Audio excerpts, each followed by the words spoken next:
هەڵوێستی فراکسیۆنی کۆمەڵی ئیسلامی دەربارەی و کۆبوونەوەی ئێستای پەرلەمان سەبارەت بە کۆبوونەوەی ئەمڕۆی چەند فراکسیۆنێکی پەرلەمانی کوردستان کە بەڕێکارێکی نایاسایی و بەبێ ئاگاداری سەرۆک و سکرتێری پەرلەمان بەشێکی ترە لە قوڵکردنەوەی ناکۆچیە سیاسیەکان و بەکارهێنانی دامەزراوەی پەرلەمانە بۆ مەرامی حیزبی و کەسی لە پرسێکی چارەنووسسازدا کە نە ڕێکەوتنی لایەنە سیاسیەکان و نەکۆدەنگی هەمووانی لەسرە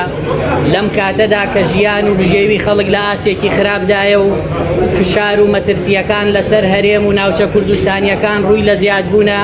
پێویستمان بە یەکگرتووی و تەبایی نێوان لایەنەکان زیاترە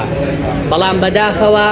بەم جۆرە پەرلەمانکارا دەکرێتەوە کە نەک چارەسەری کێشەکانی پێناکرێ بەڵکو ناکۆکیەکانی تۆخ کردەوە و لێکترازانی زیاتری دروست کرد. بۆیە بەشداری وەها سیناریۆیەک بە ناوی کۆبوونەوەی پەرلەمان لەم ڕۆدا ناکەین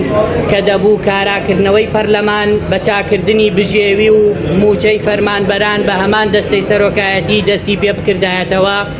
15 نۆی 2017 فراکسیۆنی کۆمەڵی ئیسلامی